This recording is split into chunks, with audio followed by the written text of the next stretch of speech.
Noong Nobyembre 25 Martes, nagkamali ng malaki ang Rusya na hindi mapapatawad. Nagpakawala ito ng malawakang pag-atake laban sa kabisera ng Ukraine. Sinadyang pinuntirya ang mga gusali ng tirahan ng mga sibilyan sa buong lungsod. Nakakatakot ang naging resulta. May mga natrap na sumigaw ng tulong sa nasusunog na gusali at gumawa ng pansamantalang lubid gamit ang kumot para makatakas. Kaya naging mabagsik, madiskarte at tuloy-tuloy ang tugon ng mga Ukrainyano. Kamakailan, inilunsad ng Ukraine ang pinakamalalaking airstrike laban sa Russia sa digmaang ito. Matagumpay nilang tinamaan ang mga pabrika ng militar, gumawa ng drone, at pasilidad ng pagkukumpuni ng eroplano. Wasak na ngayon ang daan-daang milyong dolyar na kagamitan ng militar ng Russia, kabilang ang mga strategic na eroplano at advanced na sistema ng depensa sa himpapawid. Nababalisa ang Kremlin habang napagtatanto nila na dahil sa mga malalakas at tuloy-tuloy na pag-atake na ito, lalong nagiging hindi ligtas ang himpapawid ng Russia. Magsimula tayo. Ang Nobyembre 25 ay isa sa pinakanakakatakot na gabi para sa mga sibilyang Ukrainian sa Kiev. Naglunsad ang Russia ng malawakang pag-atake sa kabisera at iba pang lungsod ng Ukraine. Tinarget ang infrastruktura at tirahan ng mga residente gamit ang Shahed drone at Kinzhal missile.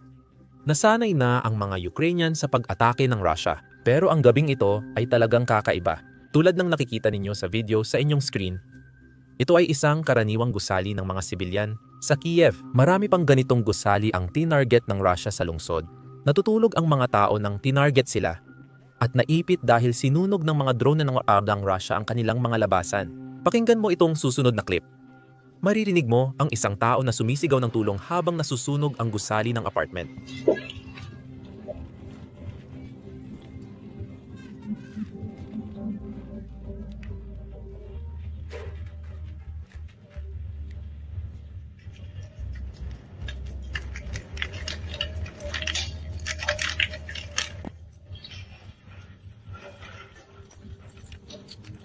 Kinabukasan, makikita natin ang mga apartment na may lubid mula sa kumot at sapin habang sinusubukan ng mga tao makatakas sa nasusunog nilang apartment na tinamaan ng pag-atake ng Russia.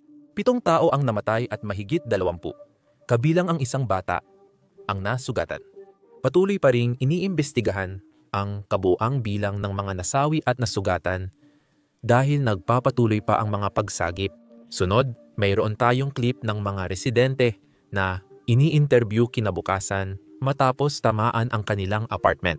Gusto kong malaman ninyo na pinipilit ng Rusya na gipitin ang mga sibilyang Ukrainyano para sirain ang kanilang loob sa pagtatanggol sa sarili.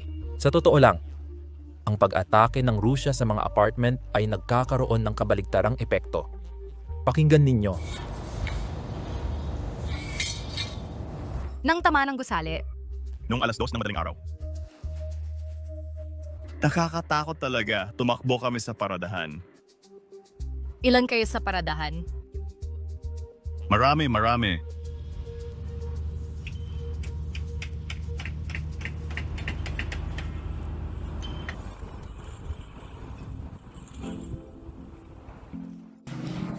Hindi ko narinig ang pagsabog. Nagising lang ako nang bumagsak ang pinto sa tabi ko. Nasa hallway ako noon, nagbihis ako, lumabas at sumisigaw ng tulong ang mga tao sa apartment.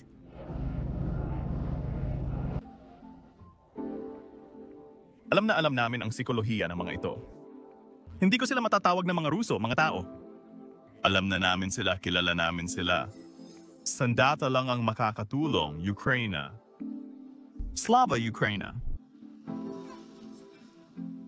Dito nagsimula ang malawakang pag-atake ng mga tagapagtanggol ng Ukraine gamit ang drone sa mga militar at estratehikong target sa Rusya.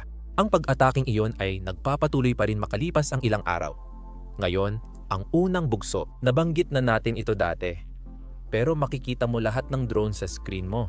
Makikita sa mapa na nakatuon ang pag-atake sa Timog Rusya sa baybayin ng Black Sea. Ngayon, narito ang naging resulta ng unang pag-ataking ito. Inatake ng drone ng Ukraine ang mga pabrika ng militar, 60 eroplano, at iba pang pasilidad sa Krasnodar Krai. Kaya himayin natin kung ano talaga ang nasira. Sa Tagaran, tinamaan ang isang planta ng pagkukumpuni ng eroplano at pati na rin ang isang pabrika ng drone. Ayon sa mga video ng mga mamamayang Ruso, maraming pagsabog Malalaking sunog. ay namataan.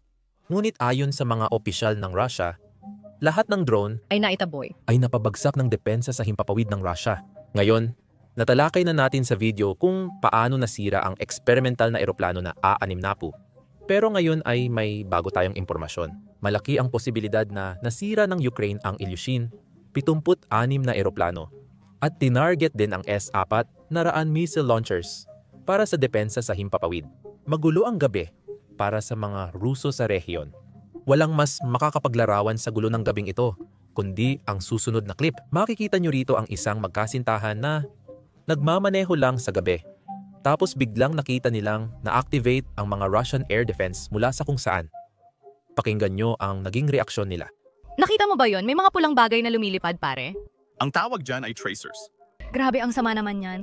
Hindi yan rocket kundi mga tracer na bala mula sa malalaking kalibreng armas. Rocket yan. At bakit sila nandito? Parang, Hindi ko maintindihan kung bakit. Tayo lang ang nagmamaneho dito. hindi ko nga alam kung bakit. Tayo lang ang nagmamaneho dito. Wala namang iba. Nakakatakot. Tingnan mo, ayun ang mga tracer. Ayan na, Vova, hinto sa kabila tayo. Hindi ko maintindihan kahit ano. Bakit sila nandito?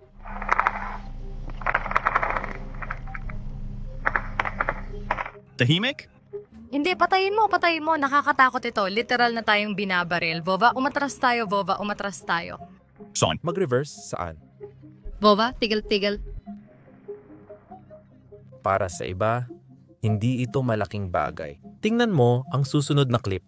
Parang may Star Wars na nangyayari sa likod. May ilang residente na naglalakad na parang walang nangyayari. Nauunawaan ko ang mundong ito. Hinahanap ko lang ang kapayapaan at pagkakaisa. Ngayon, tulad ng sabi ko, tuloy pa rin ang pag-atake. Ibig sabihin, kinabukasan, bumalik ang mga drone ng Ukranya at inatake naman ang mga pabrika ng Rusya. Ang target na pabrika ay Benir Factory. Kung tama ang bigkas ko, pangunahing gumagawa at nagsusupply ito ng software at hardware para sa cruise missile, drone at iba pang missile ng Rusya. Mayroon sila nito. Ang pabrikang ito ay gumagawa ng mga antena at bahagi para sa kontrol ng mga missile at drone. Bukod pa rito, tumutulong ang mga bahagi at software na ito para makaiwas sa electronic warfare ng Ukraine. Malaking dagok ito para sa Ukraine at mga sibilyang Ukrainian na maaring mas ligtas ang pagtulog dahil nasira o kahit papaano ay napinsala ang pabrika na ito. Ngayon, papalapit tayo sa araw ng pasasalamat kung saan sa gabi nito naglunsad ang Ukraine ng isa sa pinakamalalaking pag-atake sa digmaan. Makikita sa mapa sa screen na sunod-sunod ang paglipad ng mga drone sa buong Russia, kabilang ang Crimea na okupado ng Russia. Pagkatapos, nagkaroon ng sunod-sunod na pagsabog sa iba't ibang mga rehiyon. Makikita natin ito sa mga video ng mga residente ng Russia. Kaya tingnan natin kung ano ang tinarget at tinamaan. Magsimula tayo sa Saratov Oil Refinery na ilang beses nang tinamaan ng Ukraine nitong mga nakaraang buwan. Sa pagkakataong ito, nasaksihan natin ang sunod-sunod na pagsabog ng pumasok ang mga drone ng Ukraine sa rehiyon. Tingnan natin yan. Putangina, tanga, putangina. Oo, pare. Iba ang paraan ng mga Ukrainian sa pagdiriwang ng Thanksgiving. Alam nyo na siguro, mahalaga ang pasilidad na ito para sa mga Ruso at Ukrainian. Lalo na para sa mga Ruso, ang pasilidad na ito ay gumagawa ng mahigit 20 uri ng produktong petrolyo na pwedeng ibenta ni Putin sa ibang bansa para pondohan ang digmaan. Iba ang sitwasyon para sa mga Ukrainian. Mukhang isa ito sa mga pinakamadaling pasilidad na patuloy na tamaan ng mga drone ng Ukrainian dahil linggo-linggo ay tinatamaan ang pasilidad na ito. At lahat ng ito ay sa kabila ng katotohanang naglagay si Putin ng mga sundalo para protektahan ang refinery na ito. Naglagay siya ng lambat sa paligid ng refinery para hindi makapasok ang Ukrainian drone. Sa kasamaang palad, walang gumana sa mga solusyon dahil patuloy pa rin ang tama sa refinery. Alam nyo ba kung ano pa ang hindi gumagana? Depensa ni Putin sa Crimea. Sa nakalipas na 3 araw, 3 high-value Russian air defense systems ang napatumba ng Ukrainian drone sa Crimea na okupado ng Russia. Ang mga sistemang ito ay BKUM, isa BKUM, 2 at TORM, dalawas na mga sistema.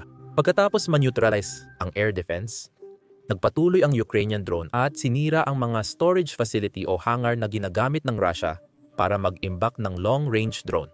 Tinarget din nito ang command and control center ng mga drone at isang military truck sa lugar. Kung malaya ka, bakit hindi mo sirain lahat ng makita mo?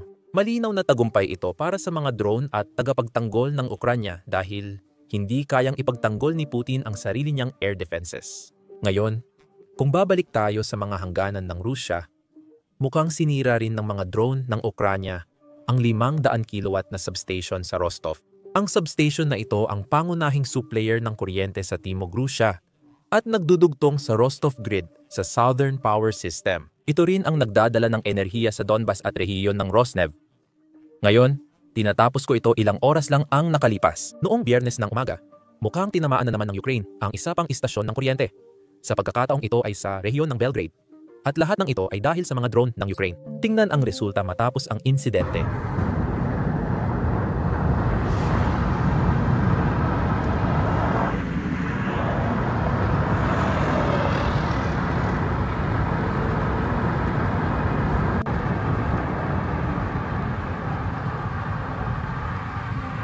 Isa sa mga problema sa paggawa ng mga ganitong video, kung saan ipinapakita natin ang maraming drone strike.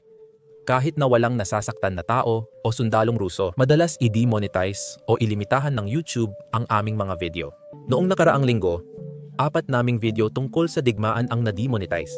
Ayon sa YouTube, hindi advertiser-friendly ang pagpapakita ng drone strikes or frontline footage, kaya nililimitahan ang mga video. Ganito ang realidad ng makabagong digmaan na nilalabanan at pilit lampasan ng mga Ukrainyano. Naniniwala kami na mahalagang ipakita ito kaya inilunsad namin ang Basics Insider na plataporma. Ginawa namin ito mula umpisa.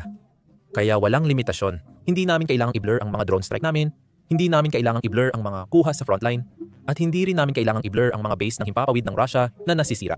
Bukod pa rito, wala talaga kaming pinapatakbong mga ads sa site. Dahil dito, hindi namin kailangang i-censor ang sarili namin kahit hindi natuwa ang mga advertiser sa mga usapan namin. Hindi namin pinopondohan ang site sa pamamagitan ng mga ad. Pinopondohan namin ito sa pamamagitan ng suporta ninyo. Kaya kung isa ka sa mga interesado sa ganitong klase ng balita, kung gusto mong mapanood ang videos namin ng walang censorship at makakuha ng bonus content na di namin ma-upload sa YouTube, sumali sa basicsinsider.com. Pwede mo ring i-click ang link sa description or i-scan ang QR code sa screen. Sa pagsali mo, mapapanood mo lahat ng content na na-upload na namin at lahat ng mga video na i-upload pa namin sa hinaharap. Bukod dyan, masuportahan mo ang coverage at channel namin. Salamat! Ako si Sam, magkita tayo sa susunod.